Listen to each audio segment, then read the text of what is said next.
सर्वांचं स्वागत. मी आज घेऊन आले आहे तुमच्यासाठीची एक आगळीवेगळी मुलाखत.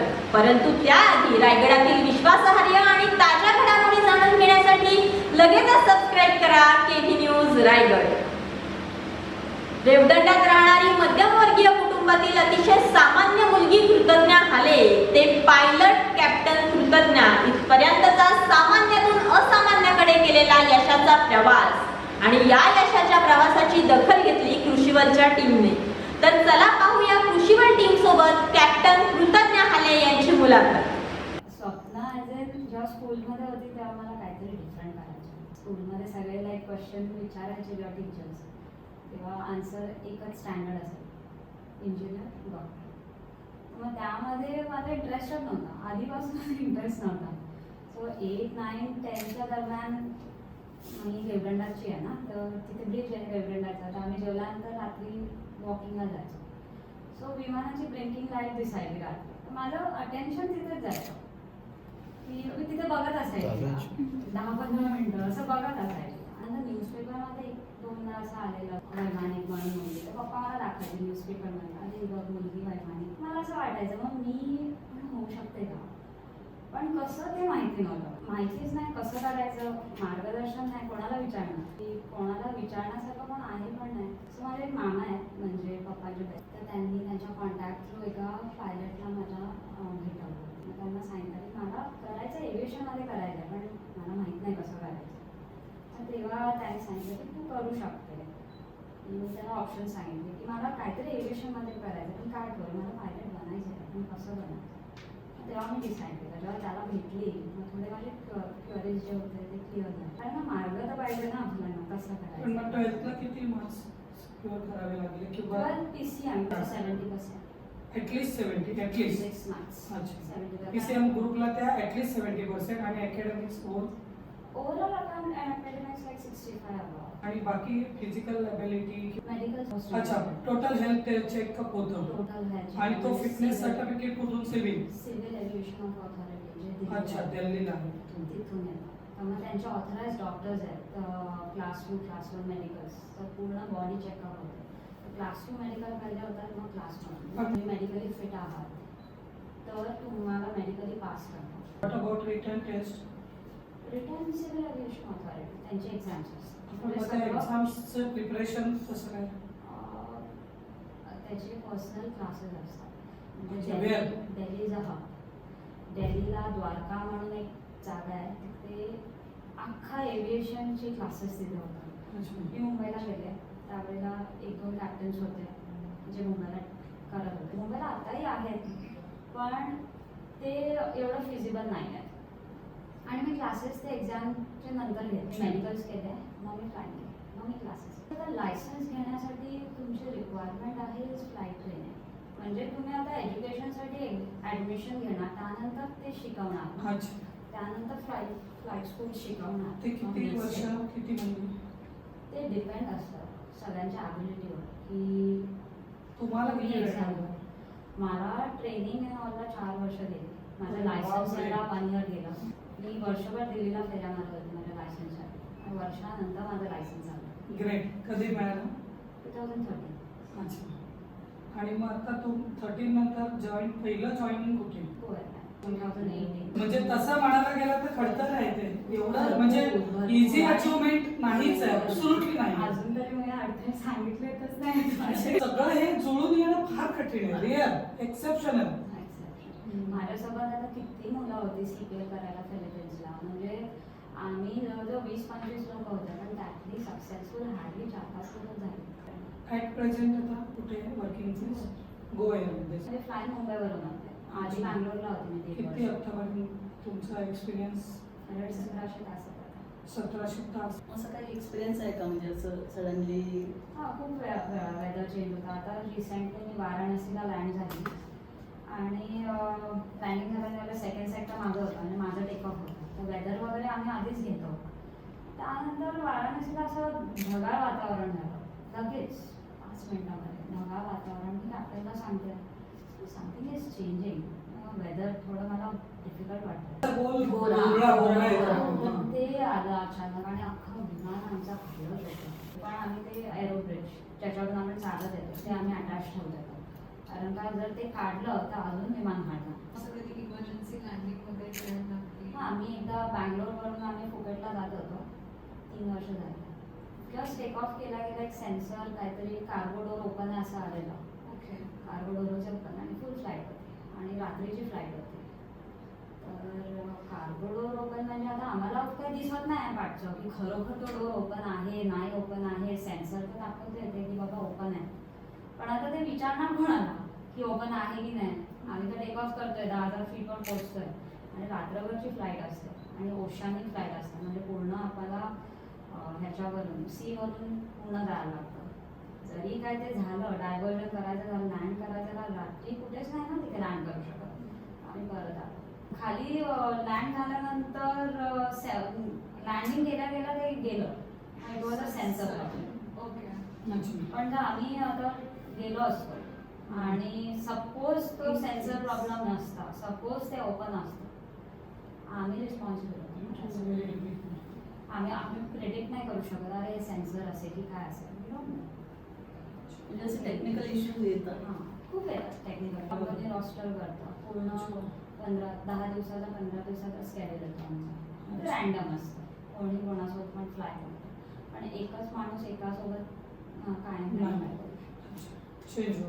आणि त्याची पण आम्हाला ट्रेनिंग असते क्रू रिसोर्स मॅनेजमेंट म्हणजे हाऊ टू टॉक. आमच्या सगळ्यांच्या मनातला प्रश्न आहे की जेव्हा तुम्ही ड्युटीवर म्हणजे त्या केबिनमध्ये एंट्री करता तेव्हा कधीतरी अशी मनात थोडी तरी भीतीची लहर येते का, असं वाटतं का?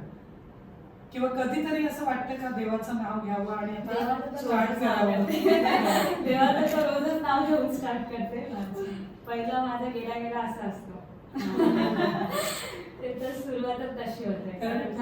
कारण जेव्हा आई वडिलांना कळत असेल तेव्हा त्यांचा एक काळजाचा ठोका प्रत्येक फ्लाईंग गाडीत चुकत असेल ना अगदी ना. घरी कळवलं जातं का मी ह्या फ्लाईटवर आता माझं सुरू होते म्हणजे फोन आला म्हणजे मी करते सांगते. त्यांना कधी कधी माहित पण नसते मी कुठे असते. अच्छा. कधी कधी त्यांना कल्पनाही नसते मी कुठे आहे काय करते. बिकॉज माझं स्केड्यूल अँड ऑल त्यांच्या ह्याच्यात नॅशनल. पण मग फॉरेन कंट्रीज मध्ये त्यांना माहिती असतं मग ते लोक माझं इंस्टाग्राम चेक करतात ती कुठे आहे. त्यांना अपडेट्स कळतात. आई ते चेक करत असते मग तिला समजतं आई इथे आहे. घरच्यांना वेळ देता येतो का हे सगळं स्केड्यूल मी तुमचं? आता आपले एखादे सण आहेत सगळे सण आपल्याला मी बँगलोरला होती तेव्हा पण मी आधीच सुट्टी टाकून इथे यायची. एव्हरी वीकला मी घरी यायची बँगलोरवर. लोक पण विचार करायचे ही नक्की बँगलोरला पोस्टिंग आहे की मुंबईला पोस्टिंग आहे जर की एव्हरी आठवडा इथे दिसते आम्हाला. म्हणजे त्यांच्यासाठी मी टाइम काढते. मी गणपतीला 8 दिवस सुट्टी टाकून येते. पण म्हणजे सुट्ट्या वगैरे मिळतात. आधीच अप्लाय सगळ्यात आधी जेव्हा पोर्टल ओपन होतं आधीच अप्लाय करते. आमच्या काय नवीन पायलट स्वप्न असणाऱ्या मुलींसाठी काय सल्ला देशील सांग? म्हणजे आता आणि आधी एव्हिएशनमध्ये खूप डिफरन्स आहे. म्हणजे जेव्हा मी स्टार्ट केलं तेव्हा डॉलर रेट कमी होता, फ्यूलचे प्राइजेस कमी होते. आता फ्यूलचे प्राइजेस कॉस्टिंग एवढी झाली आहे त्यामुळे पण यार तिकीट पण कॉस्टली कॉस्टली झाली आणि ट्रेनिंग कॉस्टली झाली ना. कारण का तेवढं फ्यूल बर्न होतं तेवढं तर इंजिनमध्ये तेल त्यामुळे तुम्हाला त्या फ्लाइंग ट्रेनिंगसाठी ते ट्रेनिंग खर्चिक झालं, कॉस्टली झालं. Costly आणि झालं. त्यावेळेला जेव्हा मी गेली फिलिपिन्सला त्यावेळेला डॉलर रेट काहीतरी 46, 48, 50 मॅक्सिमम. आता डॉलर रेट 70 काय तो पण डिफरन्स आहे. हो, फ्यूलमध्ये डिफरन्स आहे. म्हणजे तो सगळं आहे. प्लस पॅन्डेमिक नंतर कोविड नंतर जे रूप सगळ्यांना दिसलंय किती एअरलाईन शट झाले किती लोकांचे जॉब्स गेले. मी 8 महिने घरी बसलेली होती 0 सॅलरीवर. त्यानंतर आम्हाला जॉईन केलं 8 महिन्यानंतर. आणि आता सिच्युएशन अशी झाली आहे की ज्यांच्याकडे जॉब आहेत त्यांच्याकडे आहेत. गो आर इंटू एअरलाईन द्या. बट आता जे एमिरेट्समध्ये होते कंपनी एफटीआरमध्ये होते त्या लोकांचं कसं आहे डोमेस्टिक पॅटर्न्सच नाही आहेत. ते लोक डोमेस्टिक कुठे जाणार दुबईमध्ये. त्यांचे सगळे इंटरनॅशनल होते. इंटरनॅशनल असल्यामुळे ते लोक एअरलाईन्सच बंद झालेले त्यांचे. आता ते लोकांना बोलवायला आणि आता एअरलाईनला समजलंय की ह्या लोकांना कमी पगार देऊन पण हे लोक कुठे नाही जाणार. आणि आता आमच्या एअरलाईनमध्ये ऑलरेडी ट्रेनिंगला कॉस्ट एवढी संपते इथपर्यंत पोचायला एवढी कॉस्ट लागते. हे लोक 50 लाख रुपये तोंडावर मागतायत जॉब घ्यायचे, की तुम्ही 50 लाख द्या आम्ही जॉब देतो. म्हणजे एवढं खर्चिक झालं आणि तेवढे पैसे भरून ते कव्हर कधी होणार? जस्ट तुम्ही जॉब लावायचे ते म्हणजे कशावरच नाही ते, ऑन पेपर पण नाही ते, नाही तुम्ही ती ट्रेनिंग कॉस्ट घेताय, नाही ते तुम्हाला परत भेटणार आहेत पैसे. जस्ट तुम्ही इंडक्शन करण्यासाठी 50 लाख.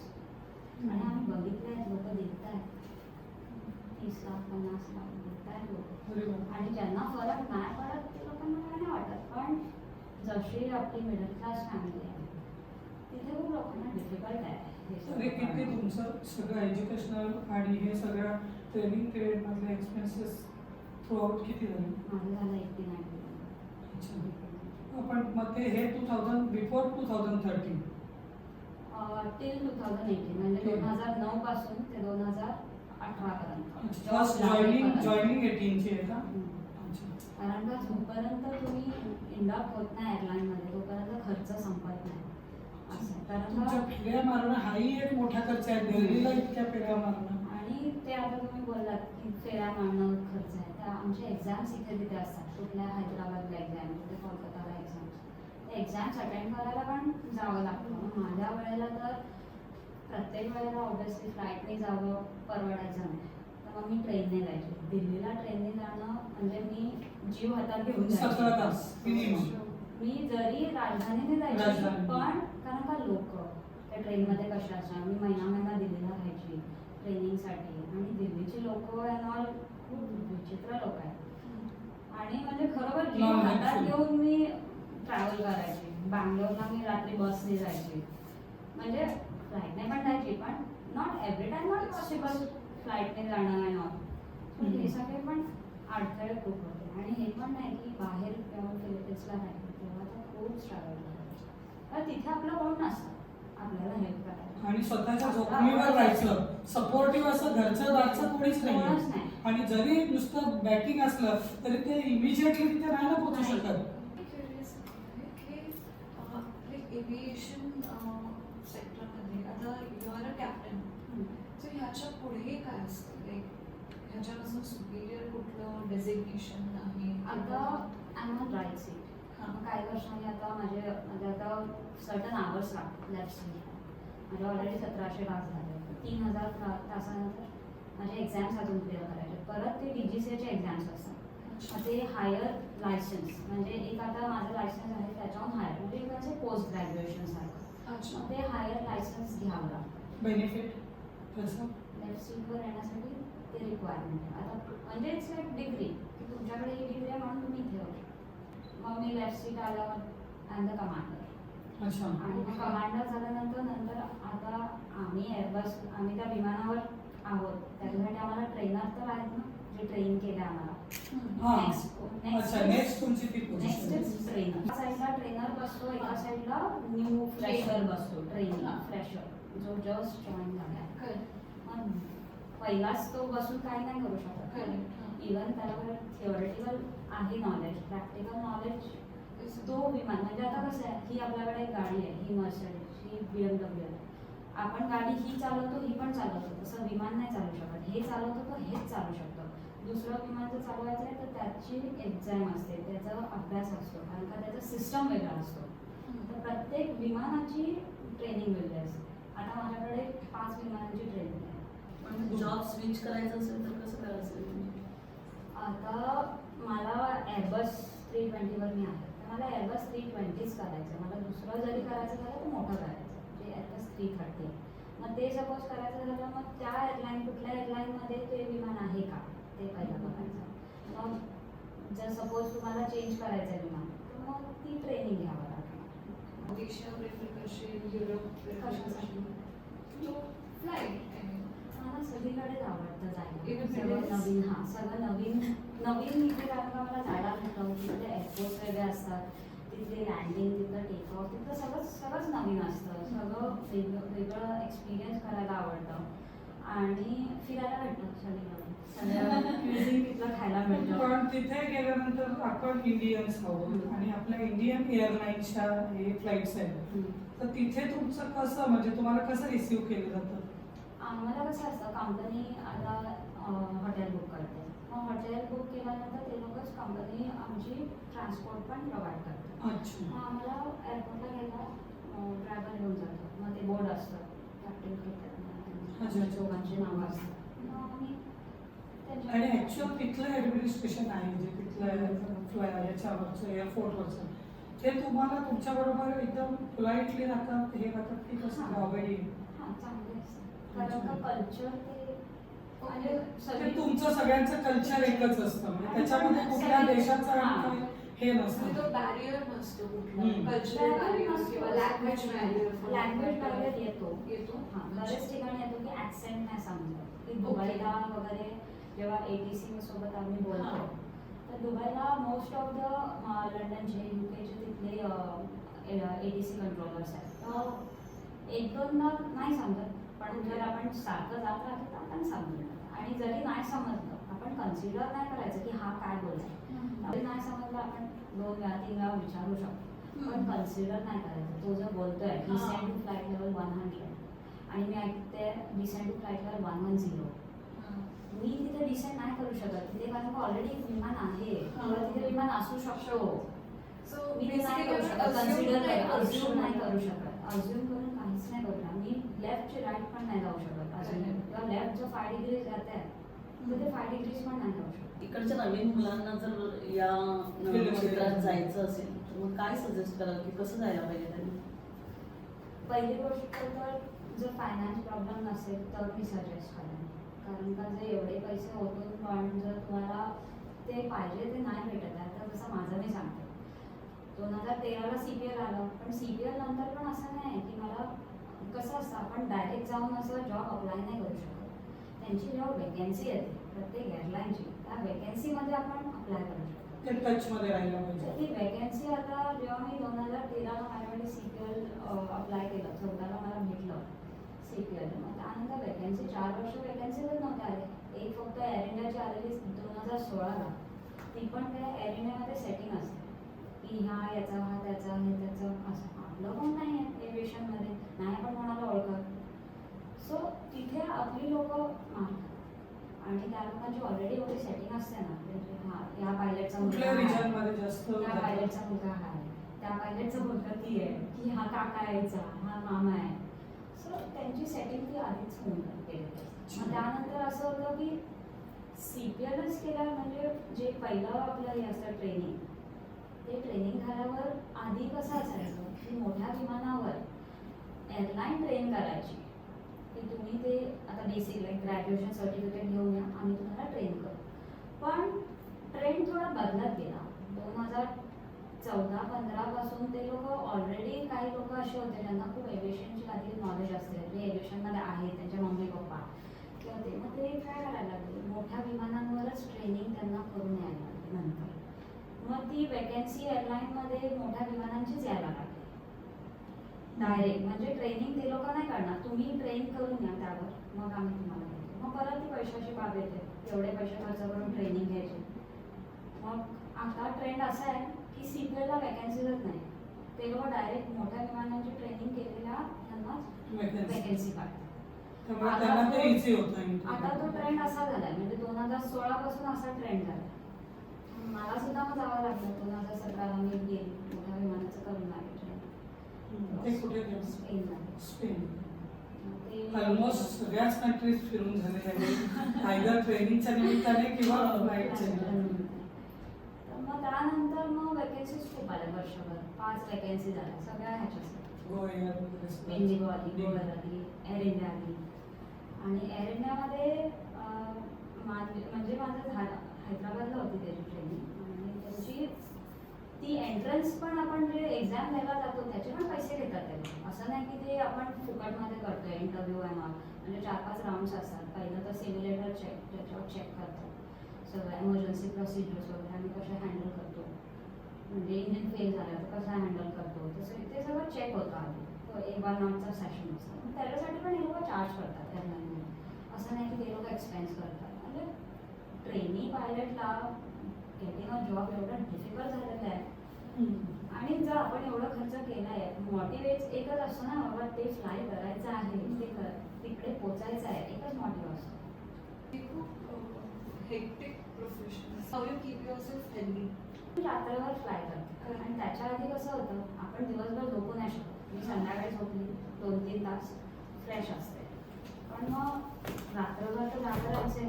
मग तिथे गेल्यावर पण दिवसा झोप नाही, 1-2 तास आपण जाऊन झोपू शकतो मॅक्सिमम. कारण का जी रात्रीची झोप असते ती रात्रीची झोप असते, दिवसा ती होत नाही. मग जेव्हा रात्री झोपतो तेव्हा जास्त झोपायचं. आणि काल आली मी लँड झाली, त्यानंतर दुपारी झोपली आणि रात्री पण खूप झोपली. मग असं रिकवर करतो. गव्हर्नमेंटची सिव्हिल एव्हिएशनची ऑथॉरिटीज हे आहे की आम्हाला रेस्ट पिरियड दिलाच पाहिजे. तो रेस्ट पिरियड नंतरच आमची फ्लाईट ते लोक असाइन करू शकतात, नाही तर आम्ही फटीग रिपोर्ट करू शकतो. पण पेमेंट शेड्यूल असतं की डिपेंड्स अपॉन युअर फ्लाईट? आता तो प्रश्न जो तुम्ही घेतला तो पॅन्डेमिक नंतर कसा होता. पॅन्डेमिक आधी जो होता दॅट वॉज फिक्स की मंथली आम्हाला एवढं भेटणारच आहे. पण कोविड नंतर म्हणजे ऑब्व्हियसली एअरलाईनच फ्लाय नाही करत आहे, ते लोकांचे एअरक्राफ्ट उडत नाही आहेत, एवढे पायलट्स घरी बसतात. आम्ही हार्डली फ्लाय करायचो जेव्हा फ्लाईंग चालू झाली. महिन्यातून 4 तास, महिन्यातून 10 तास, 15 तास, 20 तास. आता कुठे वाढले आहेत, आता आम्ही 3-4 महिने झाले असेल 50 तास करतो. तर आताचा आमचा जो हे झाला आहे सॅलरी हे ते आमच्या आवडली झाली. तो मोठा फटका बसला आम्हाला कोविडपासून. आधीची सॅलरी कम्पेअरच नाही आहे आताच्या. पण मग आता तुम्ही त्या फील्डमध्ये आहात तर गोवा एअरने तुमच्या रिलेटिव्हजना बेनिफिट्स आहेत? मम्मी पप्पा भाऊ त्या लोकांना फ्री तिकीट्स म्हणजे जे काही एअरपोर्ट टॅक्स एनिवेअर? हां एनिवेअर, म्हणजे जेवढे पण त्यांचे फ्लाईट्स कुठे गोव्याचे आहेत तिथे. च्या बाहेर तुझं लाईफ कसं आहे? Like what are other things you like to do other than flying? Other than flying खूप सारे आणि मग त्याच्यासाठी वेळ मिळतो का? वेळ काढावा लागतो.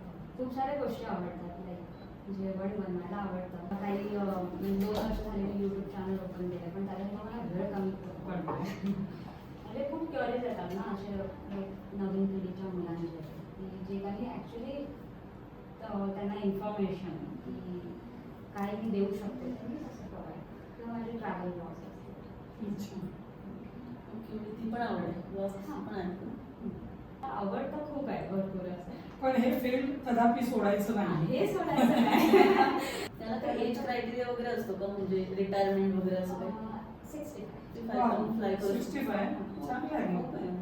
सगळ्यात जास्त शिक्षकाला 60 आहे.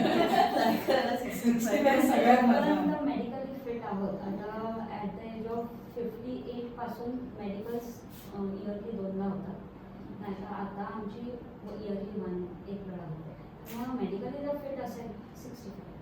ज्या लोकांकडे असं म्हणजे मी सजेस्ट करेन यंग जनरेशनला, त्यांच्याकडे फायनान्शियल क्रायटेरिया वगैरे असेल ते लोक हा ऑप्ट करू शकतात ऑप्शन की एअरफोर्समध्ये किंवा नेव्हीमध्ये काही हे करू शकतो. म्हणजे असं एंटर करून इथे एंटर म्हणजे करून अकॅडमिक बरोबर तुमचं फायनान्शियल पण स्ट्रॉंग असायला पाहिजे.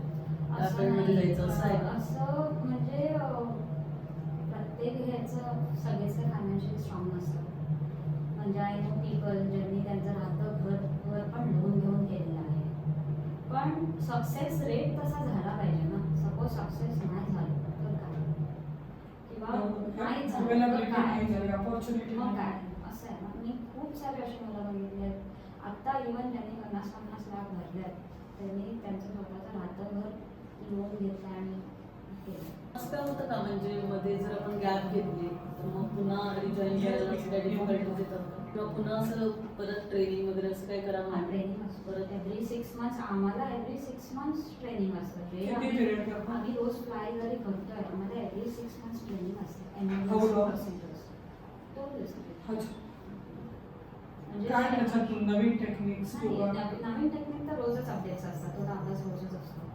पण आता जसं एमर्जन्सीज आहेत, इंजिन फेल झालं, टेक ऑफ करता फेल झालं, टायर बस झाला, टेक ऑफ केल्यावर आपण याच्यावर तिथे इंजिन फेल झालं, किंवा पॅसेंजर्स असं पण झालेलं आहे की पॅसेंजर्स ऑनबोर्ड कोण आले, त्यावेळेला सगळी ती एमर्जन्सी असते ती आपण ऑन प्लेन म्हणजे आता रेग्युलर फ्लाईंगमध्ये नाही करू शकत ह्या सगळ्या एमर्जन्सी, बिकॉज सगळे पॅसेंजर्स त्याच्यासाठी सिम्युलेटर ट्रेनिंग म्हणून असतं. त्याच्यावर आमचे चेक्स असतात. मग ती एक्झामसारखी असते एव्हरी 6 मंथ्स. पण त्यावेळेला जर फ्लाईटमध्ये अनटोवर्ड्स इन्सिडेंट किंवा काही सिच्युएशन जर झाली तर हु इज रिस्पॉन्सिबल, म्हणजे हु इज काय म्हणतात राईट गाईडर किंवा असं हे कोणी करायचं, डिसिजन मेकर कोण?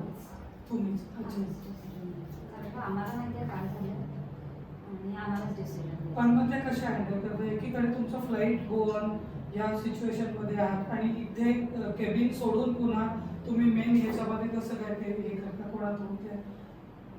केबिनशी आमचं लेणं देणंच नाही. अच्छा तिथे ते ॲरोस्टर बनतात, जे काय त्यांचं असेल ती आम्हाला इन्फॉर्म करणार. अच्छा. आणि आम्ही आमची सोल रिस्पॉन्सिबिलिटी आहे की सेफ्टी. First is safety. विमान कसं खाली उतरवणं आहे ते आमची जबाबदारी.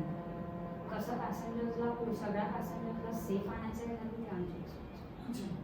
पण मग आता तुमची जर्नी समजा फुकेतला फिक्स झाली आणि तुम्हाला मध्ये कुठेतरी काहीतरी एमर्जन्सी झाली, तर कुठे इतर जवळच्या कुठल्या इथे एअरपोर्ट बेसला तुम्ही लँडिंग करण्याचा आहे डिसिजन? म्हणजे आता आमचं कसं असतं मुंबई टू फुकेट, तर आता एक सर्टन पॉईंट आहे, हा मिड पॉईंट आहे. तर या मिड पॉईंटपर्यंत पोहोचायच्या आधी जर काही एमर्जन्सी झाली तर सपोज जवळपास काही एअरपोर्ट आहे आणि त्या एअरपोर्टवर माझं विमान लँड होऊ शकेल वेटनुसार काहीचनुसार, तर आम्ही तिथे लँड करू, नाही तर बॅक टू मुंबई. जर मधोमध आता आहोत, आता जाताना आता पोर्ट ब्लेअर एक लागतं अंदमान. अंदमान, तर जाताना पोर्ट ब्लेअर लागतं कारण पोर्ट ब्लेअर रात्री बंद असतं. अच्छा. रात्री एअरपोर्ट बंद आहे, तर म्हणून आम्ही तिथे लँड नाही करू शकत. मग तिथे यांगोन कंट्रोल ते ढाकामध्ये येतं यांगोन, तर तो आम्हाला ऑल्टरनेट फिक्स केला जातो. आमचं जे स्केड्यूल हे बनतं ना पूर्ण शेड्यूल फ्लाईटचं सगळं, म्हणजे रेट किती आहे, पॅसेंजर किती आहे, फ्लाईट प्लॅन, वेदर विदर, तर त्याच्यावर ऑल्टरनेट एअरपोर्ट्स दिलेले असतात की तुम्ही या एअरपोर्टलाच लँड करू शकता. इम्पॉर्टंट असतं की फ्यूल किती आहे, आपण त्या डिस्टन्सवर जाऊ शकतो का, आणि जरी तिथे जायचं झालं तिकडे खाली उतरल्यावर माझं विमान रिपेअर होईल का, तिथे माझे इंजिनियर आहेत का, तिथे माझं ग्राउंड स्टाफ आहे का. जर तिथे नसेल तर जिकडे अवेलेबल आहेत इंजिनियर माझं ग्राउंड स्टाफ तिथे नाही. विमानातून जाताना अनेकदा अनेक प्रश्न पडतात, त्या सगळ्यांची त्याच्या पलीकडची उत्तरे मिळाली. 2-4 वर्षात, 1-2 वर्षात जर मला एखाद्या इन्स्टिट्यूटला अप्रोच करायचं असेल, तर व्हायचं असेल, तर तुमचं सजेशन काय? बारामतीला आहे आपलं हे कारवर एव्हिएशन ते आहे. परत दुसरीकडे अब्रॉड जायचं असेल तर मग US.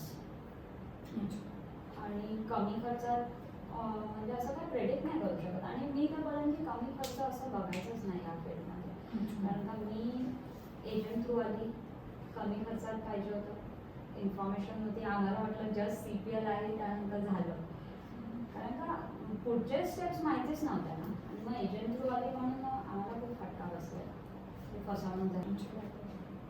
पण क्वालिटी ऑफ ट्रेनिंग जी बाहेर आहे ती इथे. पण तुम्हाला ॲडमिशन तिथे घ्यायचं म्हणजे एक्झॅक्ट काय करायचं? 12th नंतर तुम्ही तुमचे हे घेऊन अकॅडमिक्स सगळे पेपर्स डॉक्युमेंट्स घेऊन तिथे जायचं आणि त्या इन्स्टिट्यूटमध्ये तुम्ही रजिस्टर्ड व्हायचं. सर्टन अमाऊंट त्यांची असेल ती, आणि किती दिवस किंवा किती वर्ष महिन्यांचा तो हे आहे तुमचं?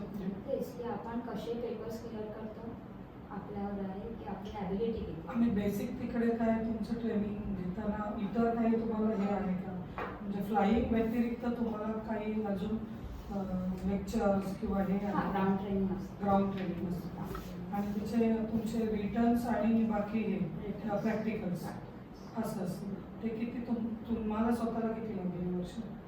माझं 4 years मध्ये complete. बारामतीमध्ये 4 नाही, years? मी फिलिपिन्सला होते आधी. मग फिलिपिन्सवरून येऊन मी पेपर्स क्लिअर केले. Papers Directly फिलिपाईन्सला? हां, मी फिलिपिन्सला गेले. म्हणजे डायरेक्ट शाळावरून फिलिपाईन्स. म्हणजे मुंबई पण माहिती नाही, अलिबाग ती पण कुठली माहिती institute नाही. होती?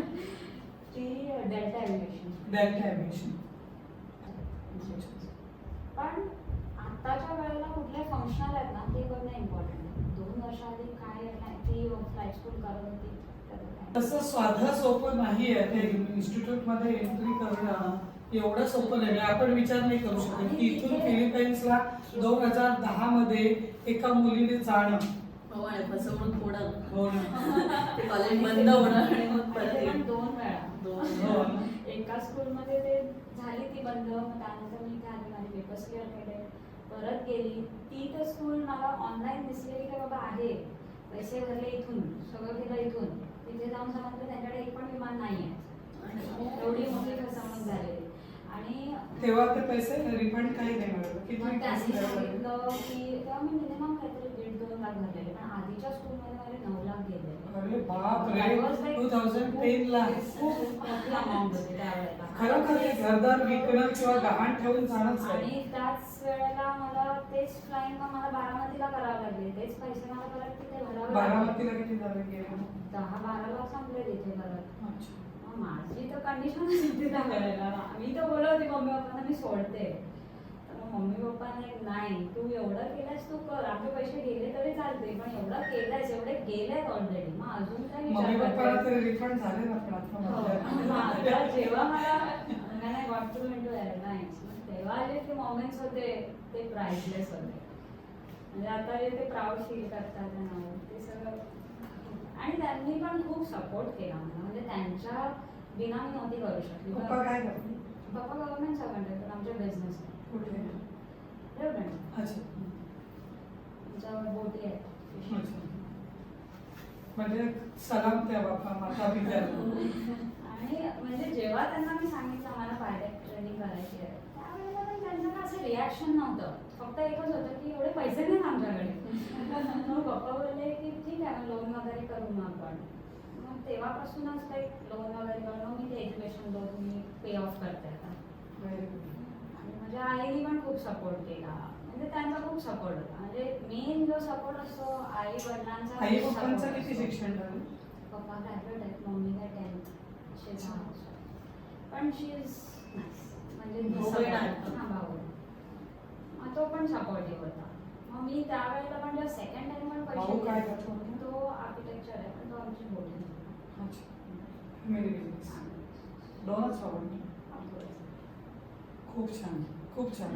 म्हणजे काही असा मोठा वारसा नाही की अशा फील्डमध्ये ऑल ऑफ सडन लाइटिंग दाखवावी असं नाही. नाही तसं पण नाही. आणि आम्ही खूप म्हणजे माझे पप्पा खूप सगळं बेसिक मधून वरती आलेले आहेत. म्हणजे ते फिशिंगला जाऊन शिकलेले अशा म्हणजे घरातून आम्ही आलो. अच्छा. आणि तिथून डायरेक्ट म्हणजे मी एवढी मोठी ट्रिप घेणं हेच होतं.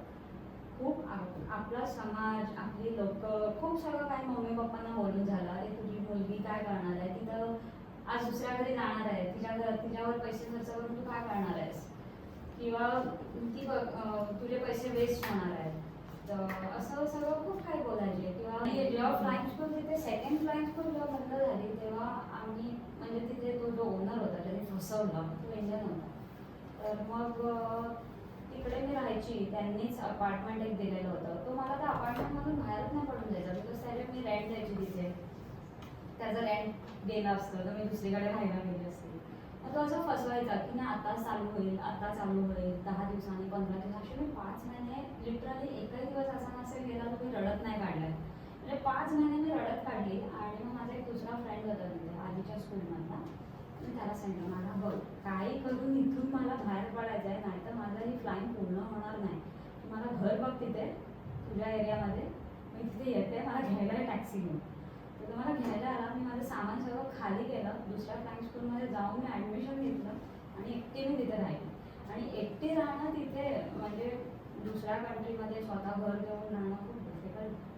आणि एकटं फेरा मारणं सगळीकडे, म्हणजे ते खूप खराब दिवस होते माझ्या लाईफमध्ये. मी फर्स्ट टाइम एव्हर माझा एक्सपिरियन्स सांगते असं. नाही ते कळलं.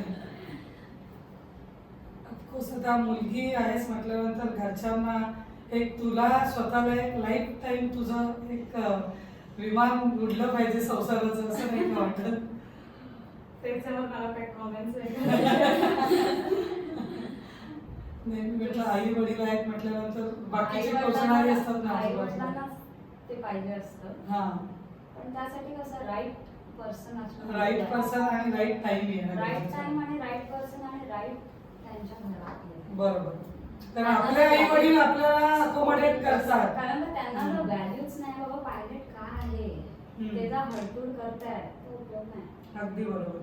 त्यांना व्हॅल्यूच नाही. तर जर तुम्ही आता एक डायमंड ठेवताय आणि एका व्यक्तीला ज्याला फक्त गोल्डच माहिती आहे, तो डायमंडची काय व्हॅल्यू नाही करणार? करणार. तर तुम्ही 10 लाखाचा डायमंड ठेवा आणि 10 लाखाचं गोल्ड ठेवा, तर लोक 10 लाखाचं गोल्डच घेणार, डायमंड नाही घेणार. असं आहे. म्हणून म्हटलं राईट पर्सन राईट टाइम. नाही एवढं. पण वुमेन्स पायलट वर्ल्ड मधून इंडियामध्ये सगळ्यात जास्त. हो. वर्ल्डमधून इंडियामध्ये सगळ्यात जास्त म्हणजे डेअरिंग आणि फेस करण्याची जी जास्त ताकद आहे ती इंडियामधल्या वुमेन्स मध्ये. फायटर आहेत ते, ऍक्च्युली फायटर आहेत. अशाच ताज्या घडामोडींसाठी तुम्ही पाहत रहा केटी न्यूज रायगड. धन्यवाद.